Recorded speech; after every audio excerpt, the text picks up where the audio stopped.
মেখলিগঞ্জের panchayat vote মামলা কলকাতা হাইকোর্টে তার নিজের এজলাসে স্থানান্তরিত করলেন বিচারপতি অভিজিৎ গঙ্গোপাধ্যায়। টেকনিক্যাল কারণে সিসিটিভি ফুটেজ না খোলায় তা কলকাতা হাইকোর্টে পাঠিয়ে সেখানকার এক্সপার্টদের দিয়ে খতিয়ে দেখবার পাশাপাশি উভয় পক্ষকে হলফনামা দেওয়ার নির্দেশ দিলেন বিচারপতি। এদিন বিকেলেই পঞ্চায়েত ভোট সংক্রান্ত একটি মামলার স্ট্রং রুমের সিসিটিভি ফুটেজ খতিয়ে দেখতে মেখলিগঞ্জ ছুটেছিলেন বিচারপতি অভিজিৎ গঙ্গোপাধ্যায়।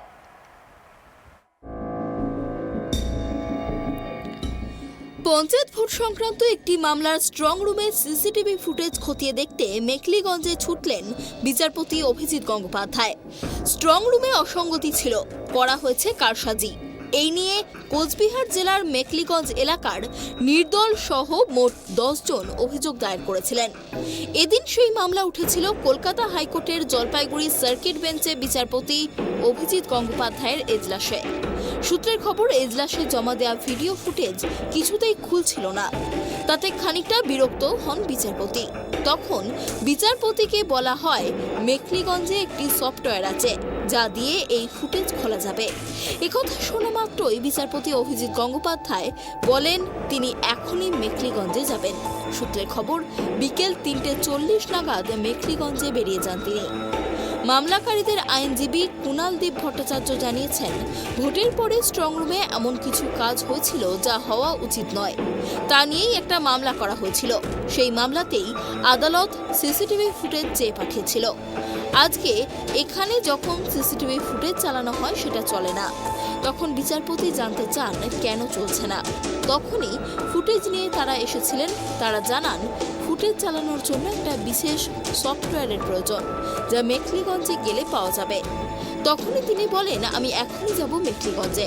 চ্যাংড়াবান্ধা ব্লকে ইলেকশনের পরে স্ট্রং রুমে কিছু এমন কাজ হয়েছিল যেটা হওয়া উচিত না।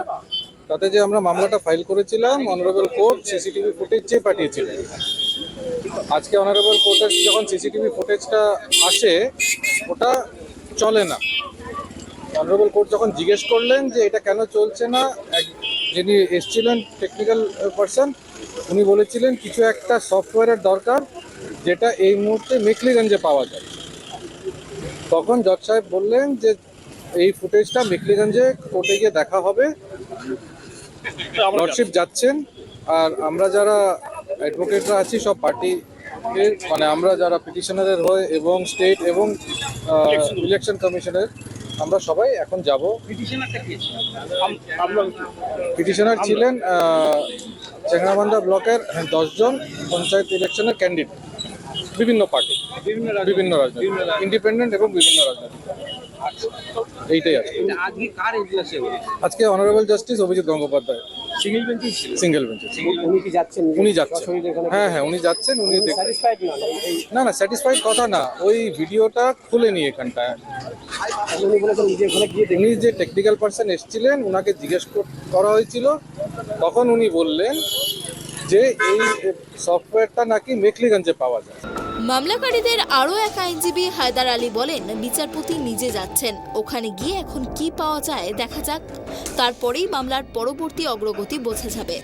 সে ঠিকই আছে, কিন্তু দেখি কি হচ্ছে ওখানে গিয়ে, ভ্যারাসিটি কি হচ্ছে। যে এলিগেশনটা দিয়ে মামলাটা করেছে যে পঞ্চায়েত মেম্বাররা, এলিগেশনটা যে এম্বিগুইটি সেটাকে দূর করার জন্যই জজ সাহেব, আমাদের মাননীয় জজ সাহেব যাচ্ছেন। আমরা দেখবো ওখানে কি ডিভাইস করে দেখা হোক, তারপরে আমাদের যে কিউরিওসিটি কি আছে দেখা যাবে।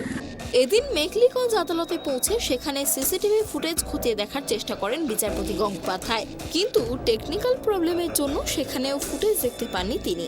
এরপর তিনি ফের জলপাইগুড়ি সার্কিট বেঞ্চে ফিরে আসেন। রাত 8টায় ফের সার্কিট বেঞ্চের এজলাসে বসেন বিচারপতি। যারা ভিডিওটা করেছিলেন যে অর্গানাইজেশনকে দেওয়া হয়েছিল, তারা বলেছিলেন যে এখানে এসে চালানো যাবে, কিন্তু এখানেও একটা টেকনিক্যাল গ্লিচের কারণে সেটা আটকে গেল, দেখতে পেলাম না। তো এখন আমরা ফিরে যাচ্ছি, আর 8টার সময় আমি আবার বসবো। আজকে কোর্ট অ্যাডজন করে দিয়ে এসেছি। এখানে তো আমি কোর্ট করার জন্য আসিনি, এখানে আমি এসেছিলাম শুধু ওইটা দেখার জন্য। ওটা আজকে দেখা গেল না।